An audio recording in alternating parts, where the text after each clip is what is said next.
రాఖీ పండుగ. ఈ రాఖీ పండుగన ఆగస్టు 19వ తేదీ 2024 సంవత్సరంలో మనకి రాఖీ పండుగ వస్తుంది. దీన్నే శ్రావణ పౌర్ణిమ అని కూడా అంటాం. మరి ఈ శ్రావణ పౌర్ణిమ రోజున రాఖీ పండుగ ఏ ముహూర్తాల్లో కడితే అశుభమో మనం ఈ వీడియోలో తెలుసుకుందాం. ఆ ముహూర్త సమయంలో కనుక కడితే ఇంకా ఈ యొక్క అన్నా చెల్లెళ్ళ బంధం ఇంకా అంతే అనమాట. కాదు అని ఛాలెంజ్ చేసినటువంటి వాళ్ళు చాలామంది లాస్ట్ ఇయర్లో కట్టి ఈ సంవత్సరం కంపల్సరీ విడిపోయారు. ఎందుకంటే ఆస్తుల వ్యవహారాల్లో చెల్లెలకు ఎక్కువ ఇచ్చేస్తున్నారు, మెయిన్ రోడ్డు మీద బిట్టు ఎక్కువ ఇస్తున్నారు, ₹1,00,00,000ది నాకు వెనకాల బిట్టులు ఇస్తున్నారు, ఇది అవసరమా, 30 లక్షల రూపాయలే ఇద్దాం, ₹1,00,000 మనం ₹1,00,00,000 వద్దు అని చెప్పి అమెరికా రీసెంట్గా వెళ్ళినటువంటి ఒక అన్నగారు, హైదరాబాద్లో ఉన్నటువంటి ఒక చెల్లెలు గారు ఇద్దరు విడిపోయారు. ఎంత థిక్ ఫ్రెండ్షిప్ ఉండేదంటే, అబ్బా మా తమ్ముడు లేకపోతే నేను ఉండలేను, అబ్బా మా తమ్ముడని ఈవిడ జాతకాలతో పాటు ఆయన్ని కూడా మనల్ని అడుగుతూ ఉండేదన్నమాట. అంటే ఇదంతా కూడా ఎందుకనంటే ఆ దుర్ముహూర్త సమయంలో దాన్నే భద్ర నీడ సమయం ముహూర్తం అని అంటారు. అసలు ఈ భద్ర నీడ అనేటటువంటిది పండగ అనేటటువంటిది, ఈ ముహూర్తం అనేటటువంటిది ఎప్పటి నుంచి ప్రారంభం అవుతుందంటే 1 గంట తర్వాత ఇంక మనకి అది పోతుందన్నమాట. భద్రనీడ పొద్దున ఉదయం నుంచి 12:30 వరకు ఉంటుంది. దాని ప్రభావం ఇంకొక గంట ఉంటుంది. 1 గంటన్నర వరకు మధ్యాహ్నం పీడ పోయింది మనకి, భద్రనీడ పీడ. అయితే తర్వాత నుంచి ఇంకంతా కూడా శుభముహూర్తం కాబట్టి అన్నా చెల్లెళ్ళు అందరూ కూడా ఈ సమయం అక్క తమ్ముళ్ళు వీళ్ళంతా కూడా మధ్యాహ్నం 1 గంటన్నర తర్వాత రాఖీ పండుగను కట్టుకుంటారనమాట. అయితే భద్రనీడ దీన్ని ఏమంటారంటే విష్టికరణం అని కూడా అంటారనమాట దీన్ని. మరి ఈ యొక్క పండగకి ఏమిటండి ఇందులో మనం ఈ విష్టికరణంలో చేసేదంటే, అసలు ఈ భద్రనీడ అంటే ఏంటండి అంటే, భద్ర అంటే ఎవరండి అంటే సూర్యభగవంతుడు మనకు తెలుసు కదా, ఛాయాదేవి మనకు తెలుసు. వీళ్ళిద్దరికీ కలిపి పుట్టినటువంటిది ఈ భద్ర అమ్మవారు. ఆవిడ శనీశ్వరుడికి స్వయంగా సోదరి. మొట్టమొదట మనము ఈ ఉషా అమ్మవారికి అంటే సంధ్యా అమ్మవారికిను సూర్యభగవానుడికి పుట్టిందేమో యముడు అనమాట. కానీ ఆమె సంధ్యా అమ్మవారి యొక్క నీడే ఛాయాదేవి. ఆ ఛాయాదేవి ఆ సూర్యుడి యొక్క వేడిని తట్టుకోలేక సంధ్యాదేవి వెళ్ళిపోతూ నువ్వు కాపురం చేయంటే ఛాయాదేవి చేస్తుంది. అందుకే నల్లగా నీడ కాబట్టి నల్లగా ఉంటారనమాట ఈ శనీశ్వరుడు, భద్రాదేవి. ఈ భద్రాదేవి యొక్క స్వభావం ఏమిటంటే క్రూర స్వభావం, ఇద్దరి మధ్య గొడవలు పెట్టుకోవడము, తర్వాత అసూయ, ఇవన్నీ కూడా ఏవైతే ఉన్నాయో అవన్నీ కూడా రాగద్వేషాలు ఇవన్నీ కూడా ఈ యొక్క భద్ర ప్రభావం వల్ల మనకు వస్తాయన్నమాట. కాబట్టి ఈ సమయంలో కట్టుకుంటే కనుక కంపల్సరీ ఈ యొక్క భద్ర అనేటటువంటి ఆవిడ యొక్క ప్రభావం వలన అన్నాచెల్లు విడిపోవడం ఖాయం. అందువల్లనే సాక్షాత్తు పరమేశ్వరుడికి ఈ ఛాయాదేవి మరి అమ్మవారు తపస్సు చేసిందనమాట. తపస్సు చేసి శక్తివంతమైనటువంటి వరాన్ని, మంచి పవర్ఫుల్ ఉమెన్ని కూతురు కింద ఇమ్మనంటే అప్పుడు ఛాయాదేవికి ఈ సూర్యభగవానుడికి భద్రని ఇస్తారు. అందువలన ఈ ముహూర్తంలో లాస్ట్ ఇయరే కాదు, అంతకు ముందు సంవత్సరాల్లో కూడా కట్టుకున్నటువంటి వాళ్ళు ఈ ముహూర్తంలో కట్టుకున్నటువంటి అక్కా తమ్ముళ్ళు, అన్నా చెల్లెళ్ళు విడిపోయారు. కావాల్సి మీరు చూసుకోండి అసలు గొడవలు ఎందుకు వస్తున్నాయి అన్నా చెల్లెల మధ్య, అక్కా చెల్లెల మధ్య. భద్ర వల్ల. ఈ భద్ర ఎలా పనిచేస్తుంది అంటే వీళ్ళకి లోభత్వం, శనీశ్వరుడు అంటే మందత్వం కదా మనకు తెలుసు, గొడవలు కలహాలు ఇవన్నీ కూడా. అందుకని క్రూరమైనటువంటి ఇది ఉంటుంది. ఇతరులకు హాని చేయడంలో ఈ భద్ర ముందు ఉంటుంది. కాబట్టి ఈ ముహూర్తంలో, ఈ భద్రనీడ ముహూర్తంలో ఏ పని చేసినా కూడా మీకు సక్సెస్ కాదనమాట. ఇప్పుడు దీనికి ఉదాహరణగా నేను చెప్తాను. ఇప్పుడు సంబంధం లేని వాళ్ళు అన్న అని చెప్పి వెళ్ళి కడుతుంటే ఆ రాఖీ డబ్బులైన వాళ్ళగా ఇస్తున్నారు, బయట వాళ్ళు ఇస్తున్నారు.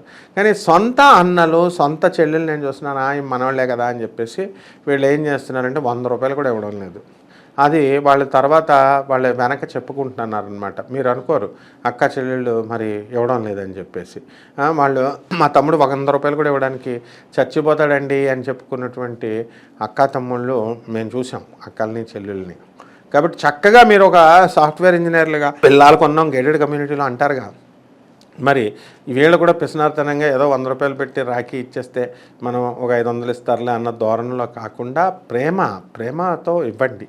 వాళ్ళు కూడా మీరు కూడా ఒక ₹1,00,000 దాకా ఇవ్వండి అయ్యా, చక్కగా ఒక 50,000 ₹1,00,000 చక్కగా రాఖీ కట్టడానికి ఇవ్వండి. అంతేగాని చెల్లెళ్ళు అక్కలు రాఖీలు కట్టడానికి వస్తే పారిపోకండి. మరి ఎప్పుడైతే వీళ్ళు మీరు భారీగా మీరు చేస్తారో భారీగా వాళ్ళు ఆశీర్వదిస్తారనమాట.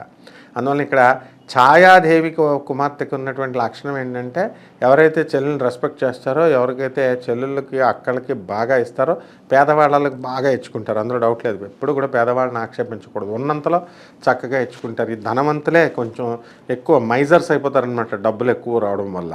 సో ఈ ఎవరైతే మీ అక్కలు చెల్లెలు, they will expect something from you people. So it is your bounded duty to give to please them. అందువల్ల భారీగా ఇవ్వండి, చక్కగా హ్యాపీగా ఈ యొక్క రాఖీ పండుగను చేసుకోండి. అక్క తమ్ముళ్ళ యొక్క ఆశీర్వాదాలు పొందండి. వాళ్ళు కూడా మీకు ఏవో పాయసాలు అవి ఇవి చేస్తారు. మీరు ఎంత చేసినా కూడా అక్క అన్నా చెల్లెళ్ళ ప్రేమాన్ని ఎవరు విడదీయలేరు. ఆ తర్వాత ఈ వాళ్ళ అనుబంధాన్ని ఎవరు కూడా ఆపలేరు అన్నమాట. మేము మాట్లాడం అని అడుగుతారు. మరి అడిగిన వాళ్ళు మళ్ళీ కొన్ని రోజుల తర్వాత వాళ్ళు కలిసిపోవడం అనేటటువంటి జరుగుతుంది. ఈ బేస్ ఏంటంటే ముందు పాపం పెళ్లి చేసుకున్న వదినల మీదకి మరదళ్ళ మీదకి వస్తుంది అనమాట. అన్న పెళ్ళాల విడదీసేసారేమో అని కాదు, ముందు ఫస్ట్ విలన్స్ ఈ అన్నా చెల్లెళ్ళే అనమాట. కాబట్టి వీళ్ళే ఆస్తుల కోసం కొట్టుకునేది వీళ్ళే, మళ్ళీ కలుసుకునేది వీళ్ళే. ఇదంతా భద్రనీడ ప్రభావం అన్నమాట. పాపం వదిన గారు మళ్ళీ కలుపుతూ ఉంటుంది. కాబట్టి వదినలు ఏమనకండి, చక్కగా భారీగా వీళ్ళు రాఖీ 100 రూపాయలు పెట్టి కొనేసి తెచ్చేసి కట్టేసి ఇచ్చేయడం కాదు. వాళ్ళు మరి మీకు 10,000 20,000 పెట్టిస్తారు. కాబట్టి మీరు కూడా చెల్లెళ్ళు కూడా చక్కగా డబ్బున్న వాళ్ళేగా ఇద్దరును శుభ్రం, మీరు కూడా 10,000 పట్టుకెళ్ళి పట్టుచీర కొని మీ వదినకి ఇవ్వండి. మీ వదినకి ఇస్తే వాళ్ళు ఒక రాఖీతో పాటు ఇస్తే మీ వదిన దగ్గరుండి దానికి డబల్ ఇప్పిస్తుంది అనమాట మీ అందరికీ కూడా.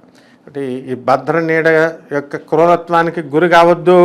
ఈ ముహూర్తాల్లో మీరు రాఖీలు కట్టొద్దు, ఆ ముహూర్త ప్రయోగాలు చేయొద్దు. చాలా విలువైనటువంటి అనుబంధం, అన్నా చెల్లెళ్ళ అనుబంధం. ఎన్టీ రామారావు గారు, సావిత్రి గారు అన్నా చెల్లెళ్ళ సంబంధం గురించి సినిమా తీశారు. మరి చక్కగా ఆవిడ చనిపోతే వెంటనే నెక్స్ట్ మూమెంట్ అన్నగారు కూడా చచ్చిపోతాడనమాట. అంత అపురూపంగా ఉండేవి అన్నా చెల్లెల సంబంధాలు. ఇప్పుడు నిర్వీర్యమైపోయినాయి, ఇప్పుడు మెటీరియలిస్టిక్గా తయారైపోయారు, విషపూరితమైపోయినాయి అన్నా చెల్లెళ్ళు, అక్క తమ్ముళ్ళ కబుర్ల వరకే పరిమితం అయిపోయింది. వేరే లెవెల్లో ఎన్టీఆర్ సావిత్రి లెవెల్లో నటించేస్తారు పైకి ఎంతో ప్రేమగా ఉన్నట్టు. అలా చేయకండి, సహజంగా ప్రేమించండి, సహజంగా ఉండడానికి ట్రై చేయండి. మీరిద్దరు కలిసి సఖ్యతతో ఉంటూ పేదవాళ్ళకి సేవ చేసుకోండి. అప్పుడు మనకు భద్రా నీడ అమ్మవారు, ఆమె భద్రా అమ్మవారు మిమ్మల్ని బ్లెస్ చేస్తుంది.